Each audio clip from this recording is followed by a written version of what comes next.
Hey, what's going on YouTube? Welcome back to the channel. I am PB the Fox with the Ravnica Historical Society, and it finally happened.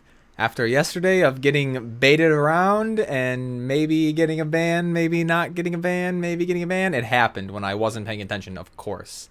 May 19th, 2021, banned and restricted announcement. Whoops. Thassa's Oracle is banned. We'll read this here real quick. While Thassa's Oracle is a powerful card that has created combo decks across multiple formats, until recently it wasn't a force to be reckoned with in Historic. However, with the recent printing of Tainted Pact and the fine-tuning of that archetype, which took all of like a week, we've seen a rise of a 2-card combo in Historic to the point that half the field of the past League weekend utilized the combo. That's true. Due to the power of a 2-card combination, and because we expect that Thassa's Oracle is likely to cause problems down the road in Historic, as Historic continues to add new cards, Thassa's Oracle is banned in Historic. The change will go into effect tomorrow, May 20th, which is today. This is the right choice. I like the idea of leaving Pact in the format because it still works with Jace, Wielder of Mysteries, and it's not a broken card inherently. It's very close. It's definitely a breakable card, but Thassa's Oracle was the card that literally cost 2 mana and said win the game. This card, which they're too embarrassed to even show the text on, apparently. It was never going to do anything that made anyone happy, especially compared to what it was going to do to make people upset. So I gotta say they made the right call here. I like leaving Pact in. I like getting rid of the Oracle. Boom. It's gone. Now basically everything I said in my why you should play Historic right now video, which I guess I can link in the description below, everything in that video is actually true now. Because when I made the video, I believed every word I said. And then a week later, I realized, actually, Historic is just Tainted Pact, or hope that you're not playing against Tainted Pact. So, you'll notice we have this deck list pulled up here. That leaves us with the question, what the hell do we do now? Right? Now that Tainted Pact is gone, which decks are good? Which decks are bad? What should I be playing? What should I not be playing? Can I play this deck? Blah, blah, blah. We're going to start talking about that today. We should probably, I'll fire up Arena too, because we should maybe play a game if we have time. But I want to talk more about where the format's headed, what I think, biggest winners, biggest losers. What do I think the top tier is going to be? What do I think the second tier is going to be? Yada, yada, yada. So let's get into that right now. So the first deck we'll talk about is Gruel Aggro, or as most people know it, Gruel Auras. So the black-white Auras deck here, it's a Lurrus deck, which Lurrus is still great. That hasn't changed at all. We've got Hateful Eidolon, which people play, Spirit Dancer, and SRAM are the 2 main engines of the deck. We play all these crappy little auras that make our creatures really scary and hard to kill. And we have Thoughtseize, and there should be Inquisition of Kozilek in here. I don't know why it's not, but that card's powerful too. But everybody's familiar with this deck. It's the tried and true strategy of play some discard spells to rip your opponent's removal away, play a big scary card like SRAM or Core Spirit Dancer, load it up, especially with Kaya's Ghost form. Your creatures are incredibly difficult to kill in this deck.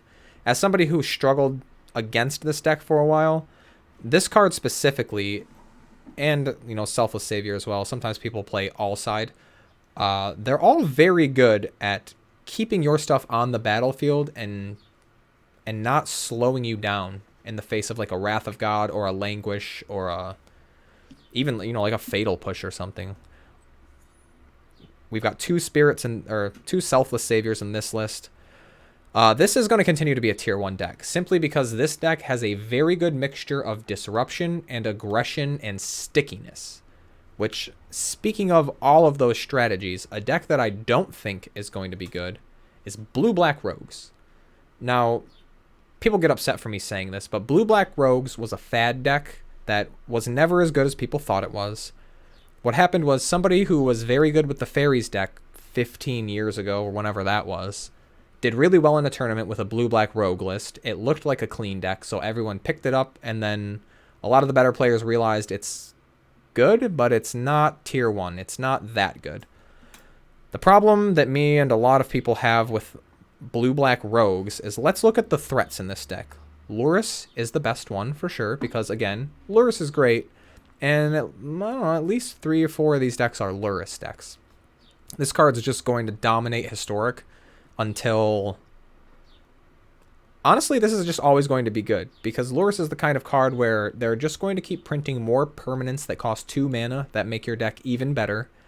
And decks that can't play Lurrus right now are going to be able to play Lurrus in the future, because they're going to get 2 drops that do what their 3 drops do.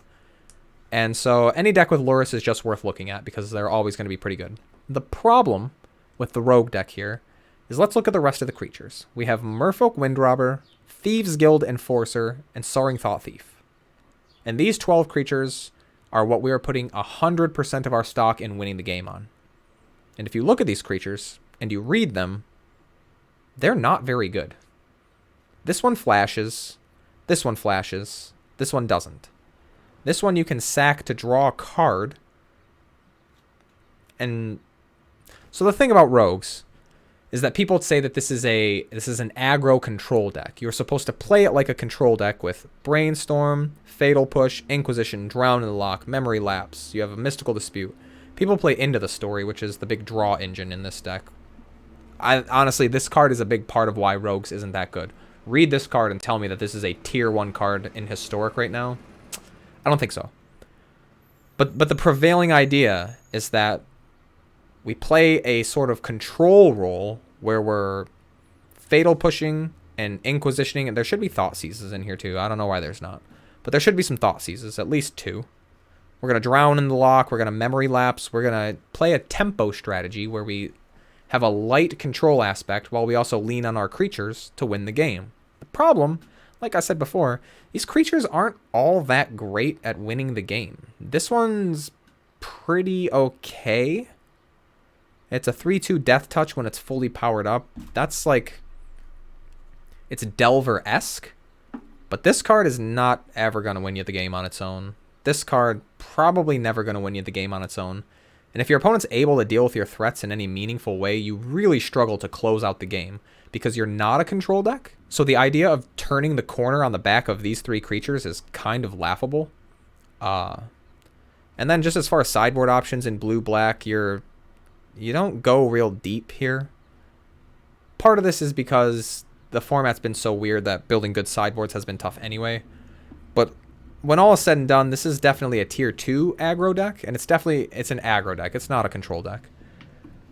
There's potential here, so I can't fault anybody for working on it. It's just that we need something with a little more staying power to get through these tough, grindy matchups. Because if some of the decks we're going to talk about later are going to start grinding you and getting more value than you out of their plays, it's really hard to catch up with this deck. Once you fall behind, you're basically done. So I don't think Rogues is going to be all that.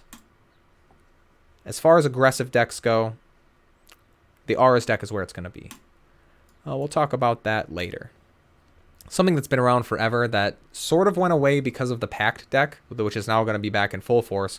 We've been playing it on the channel, is Jund's Sacrifice. This deck has always been insane.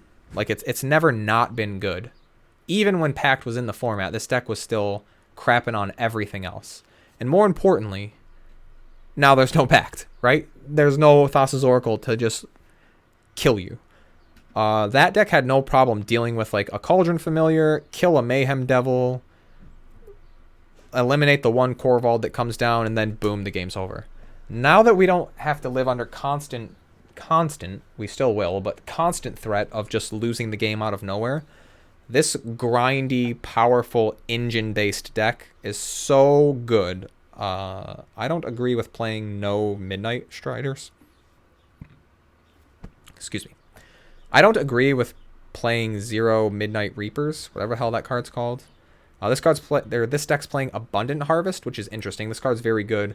A lot of the Star City writers were really high on this card, and then Tainted Pact just took over every aspect of the format, so that discussion went out the back door, kind of. Baleful Mastery does not go in new deck lists. Don't be fooled by this. That was a Pact thing, and now that Pact's gone, you just don't want to play this card. You got the Witch's Ovens. This is a Trail of Crumbs build. I actually never played a Trail of Crumbs build. 4 Corvolds. I also only have 2 Corvolds.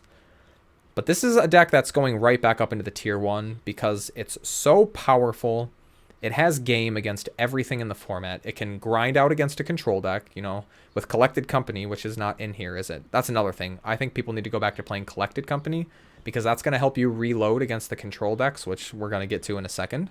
But control is coming back, and it's going to be very good. So you need Collected Company in your green decks to be able to reestablish yourself once they clear the board.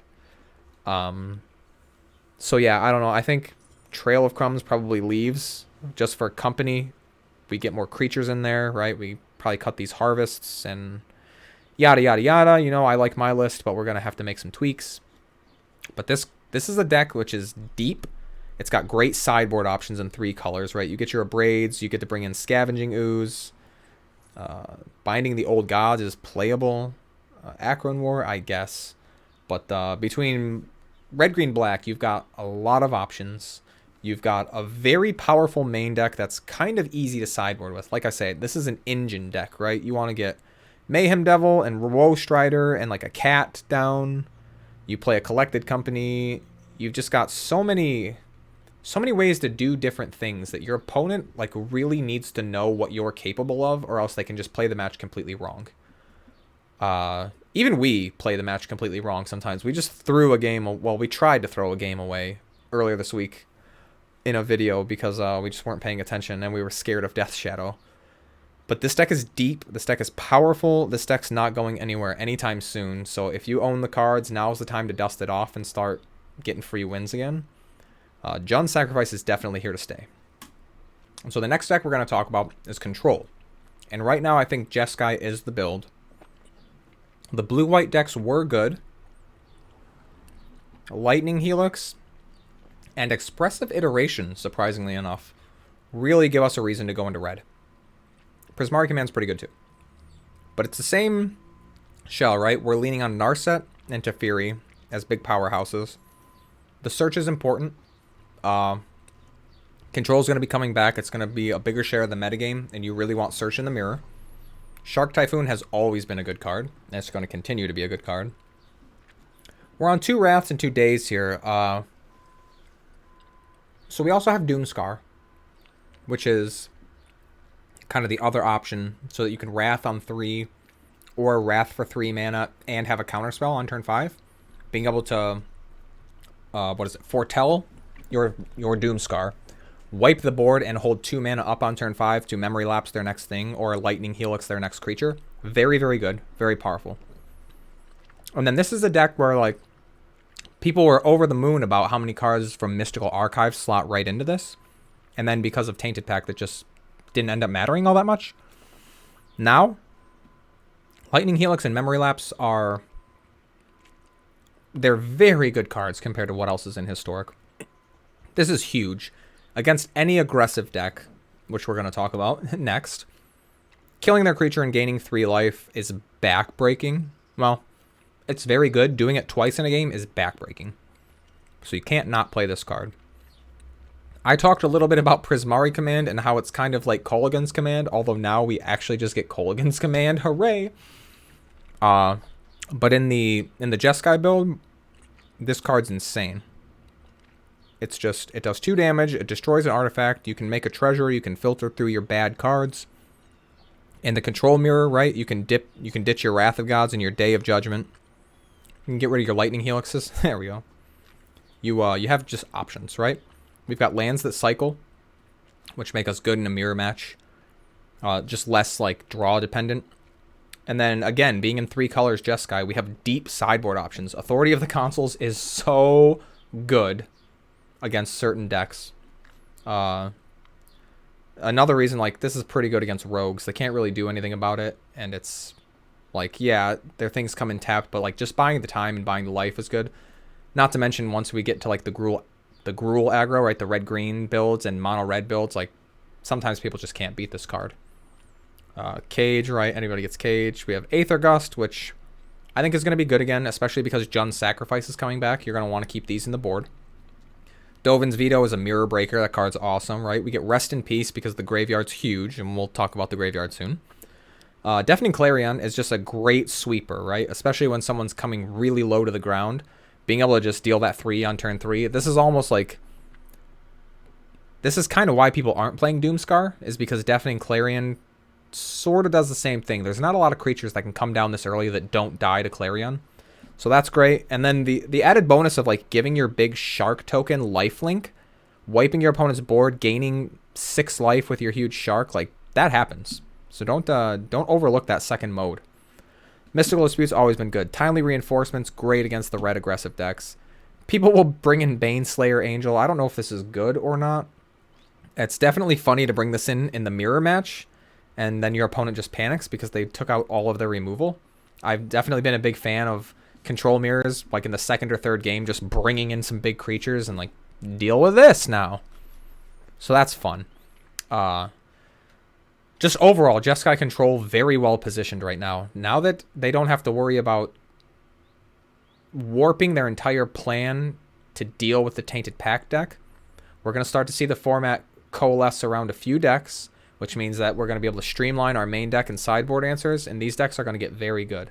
Not to mention, people can still do the Magma Opus, Torrential Gearhulk, maybe even Mizzix Mastery thing.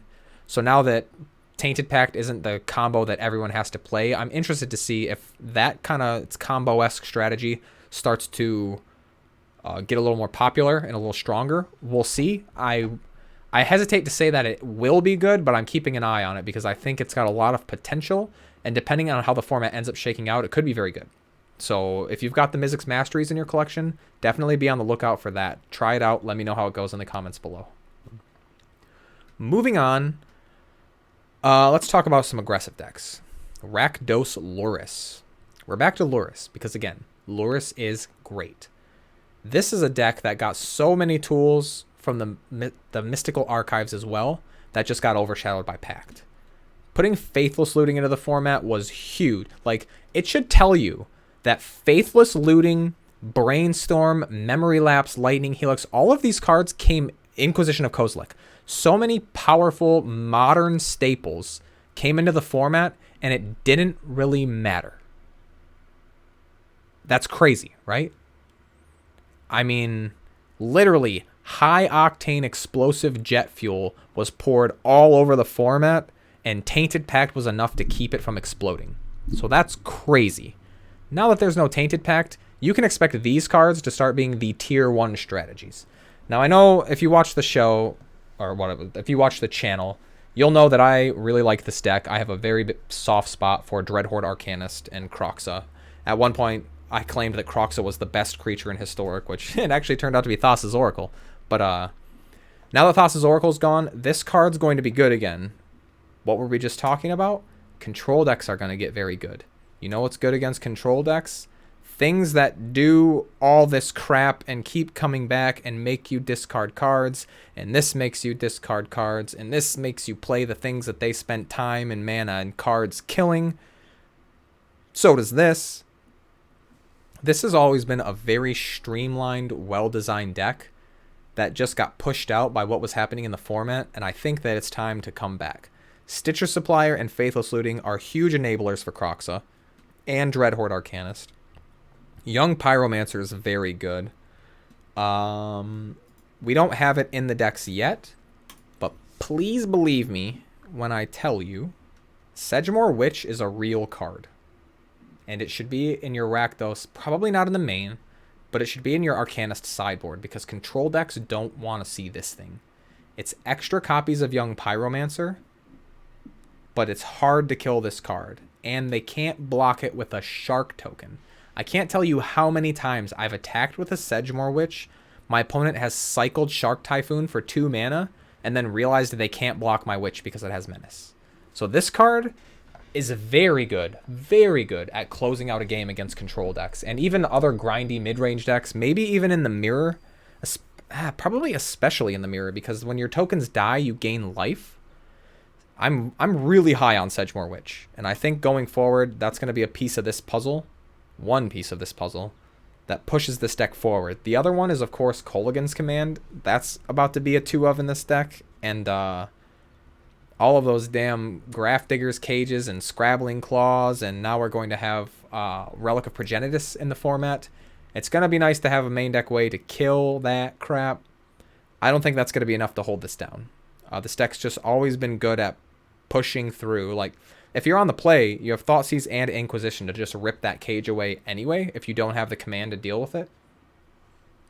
Not to mention, you get to attack with Dreadhorde Arcanist and recast your discard spells.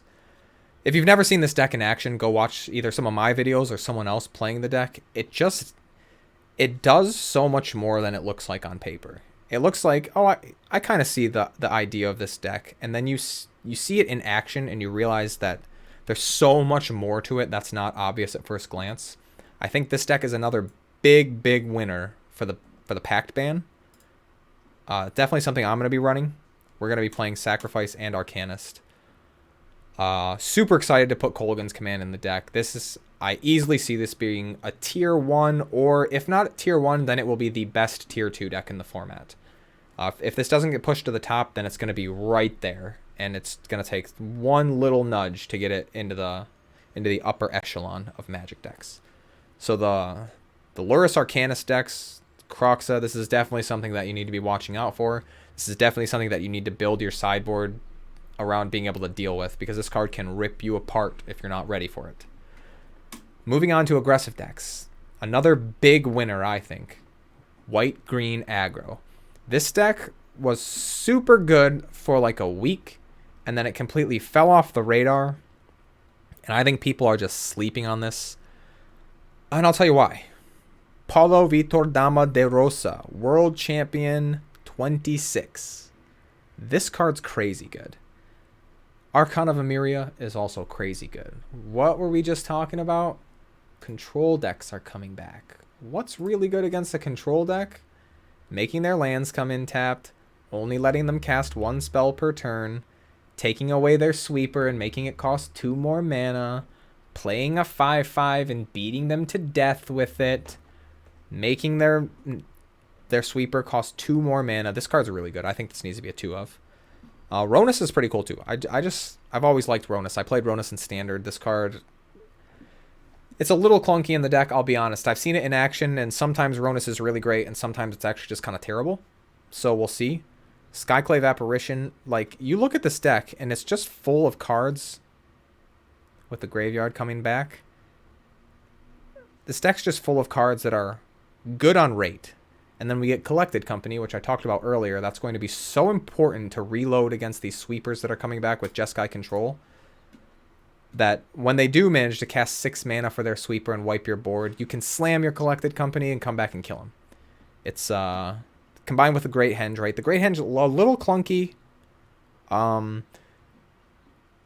don't know if this is the right call, because with Kolaghan's Command and now Prismari Command going to be everywhere, playing an artifact might be a bigger liability than you want.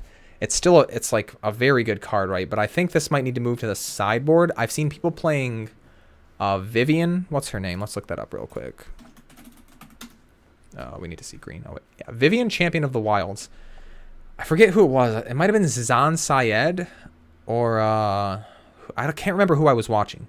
But they said they had cut the Great Henge for Vivian to flash their creatures in and then use the -2. And I liked that idea.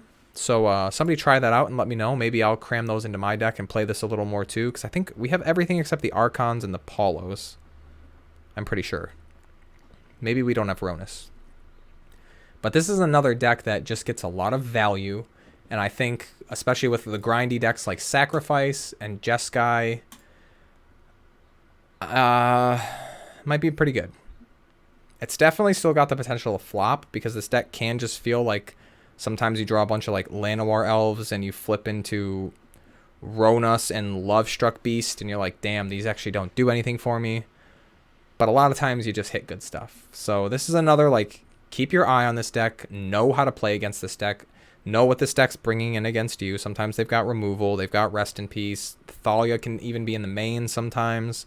Night of Autumn, if you're playing a red deck, they're going to be bringing in more Redanes and playing the Valkmira shield side. Shifting Ceratops is going to be at a premium now because Control's on the Resurgence, and Elder Gargaroth has always been good. So even if you don't want to play this deck, know what they can do and have a plan against it, because people are going to play it, at least for the next couple of weeks. An aggressive deck that I'm not 100% on, even though we just got a Tarka's Command, is Gruel Aggro.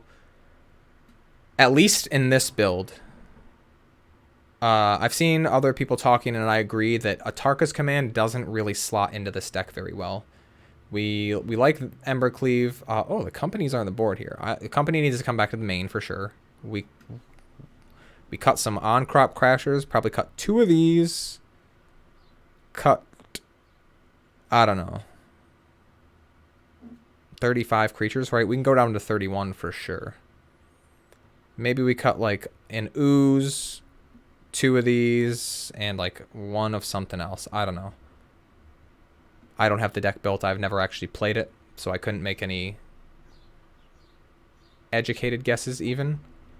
But Collected Company needs to be back in the main for sure. Maybe you cut Embercleaves too. Go down to like 3 Embercleaves, right? Cut 1 Embercleave, 1 Scavenging Ooze, 2 on-crop crashers, and that's where your companies come in, I'm going to assume. This deck's good. Burning Tree Emissary can definitely be an aggravating card. But the thing is, you don't want to cut even more cards for Atarka's Command. And you don't want to play Collected Company with Atarka's Command. But I think you want Collected Company more than you want Atarka's Command. Atarka's Command definitely goes in a good red-green aggro deck. I just don't think it goes in this one. You want to go super wide with Atarka's Command. And this is definitely a deck that's looking to put Embercleave on a big creature, right? A Bonecrusher Giant, a Mammoth with a land drop, even the Spellbreaker with a counter. Like, that's a lot of damage coming through. And even if you don't win on that first attack, no one's going to be able to kill you on the way back, right? They're going to have to block to survive, and you're going to trample over, and it's just a mess. But as far as like overall, I think this deck just isn't as good. Like, if you want to be aggressive and win the game fast, I think Black-White Auras is better. I think this is a little more grindy. And if you're trying to play a Collected Company deck, I think Green-White is going to be the better option, just because you get more value and you have a little bit more synergy in this deck. The red-green aggro deck isn't really a synergy deck. You're just trying to get power on the board and push it over to your opponent, and that's good. It's definitely not a bad deck. I just see this sitting in tier 2 for sure. It's very popular, but I don't think it's as good as you can be doing in the format right now. So I put this in tier 2 for now. We'll see how the format shakes out. Maybe I'm wrong about Atarka's Command, but I really think putting Atarka's Command in a red-green aggro deck is going to require us to rebuild from the ground up. A lot of, like, I don't think this kind of card is good with Atarka's Command and the elves. This is very good with it, right? But maybe not this. Probably definitely not that. Bonecrusher still goes in, right? Gruel Spellbreaker, maybe not. The Mammoth, again, maybe not. It's great that it's a land, right? Questing Beast, yes, probably. But we'll see. I'm not high on this deck, but someone can prove me wrong for sure. So we'll see. We'll see. And then finally, we move on to another deck that was just completely overshadowed by Tainted Pact. And that's Blue-Red Phoenix. Now, this has green in it. It says blue, red, green, but I don't see any green cards at all. So it is just Blue-Red Phoenix, right? But we're playing Arclight Phoenix, obviously. Sprite Dragon has proven itself to be a very good, very aggressive card in this. Crackling Drake is huge and very good. And then Stormwing Entity.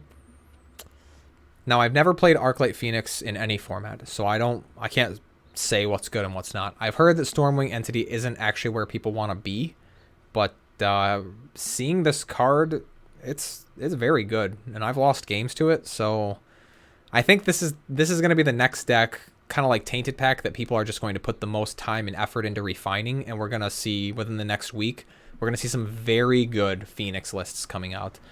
You get Brainstorm, you get Faithless Looting, you get Expressive Iteration. Only one? That seems weird. Finale of Promise is actually a real interesting card. And then again, the threats in this deck are just sticky and strong and strong and strong and fast. And being in blue-red, we're afforded some pretty good sideboard options. I just like that this card's in the deck. But we get a Braid and Spell Pierce, right? We get the Anger of the Gods if we need it. Mystical Dispute's always a card you want to see in your board. Narset, always a card that you're happy to bring in. Having Chandra and Ox in the board, I like this. I don't know if it's actually good, but this definitely seems like the next deck that's going to kind of like So what I think about the Jeskai control decks is that they're pretty much built. They just need to be tuned to adapt to the metagame. Whereas this deck is pretty much built, but it needs to be tuned to work better with itself more than in the context of the metagame. Obviously, what other decks are being played is going to influence which card choices you make in your main and your side. But I think this deck has... I think we're about 70%, 80% there. And as people pick this up and really put work into it, we're going to see some cool technology come out. We're going to see some really good improvements. And I would not be surprised to see this in the tier 1. I don't think it is right now. I think it's tier 2. But I only think it's tier 2 because there hasn't been enough work into it. Because up until today, it hasn't been worth it. So now that people have a reason to work on the Phoenix deck, I think we're going to see some real cool stuff come out of this archetype. So I'm looking forward to that. We can almost build it, right? I know I need to craft some of the finales of Promise. Like, let's see. Can I just export to Arena? Boom. Control C. Come over here into my decks. We're going to import successfully from the clipboard. What do we not own in this deck? We need a couple Lightning Axes. We need the 4 Arclight Phoenixes. I need 1 more Stormwing entity, 2 Finales of Promise, and then, yeah, some Spire Bluff Canals. So it's not something that I'm going to run out and build right away. But if it ends up being a deck, we're going to play it. Because you know me, I'm all about playing the best decks in the format. I don't think this is it yet, but very high potential. Just because it's not tier 1 right now doesn't mean it's not going to be. It's just not tier 1 right now, like I said. Because no one's bothered to put in the work, because why the hell would you? Now that Pact is gone, well, now that Oracle is gone, I'm excited. Very excited. Yeah. So, as always, drop me some comments. You've all been leaving such good thoughts, things to think about, critiques of my gameplay, which I always appreciate. Okay, ban this now. We're going to do it. Are you sure you want to delete? Ban this now. This can't be undone. Is gone. Let me know. What are you looking to play in the next couple of weeks here? What do you think is going to be tier 1? Does anybody out there have any great technology on how to make the established decks better? Does somebody have a brand new brew? Something secret and exciting that they want to share in the comments? I'm always down to check out people's decks. If you've got cool brews, leave me lists in the comments. If I can build your deck with my collection without spending a bunch of rares and mythics, I'm totally willing to take viewer submitted decks and run them through a few games on the ladder and see how we like them. Definitely looking forward to some more exploration in the format, right? I was so high on what Historic could be, and that kind of got choked out by Tainted Pact combo, and now that the Oracle's gone, we're free to do it again. So let me know. What are you doing? What do you want to do? What do you want to see me do? As always, you guys, thank you so much for watching. I've been PB the Fox with the Ravnica Historical Society. You've all been awesome, and we'll see you tomorrow.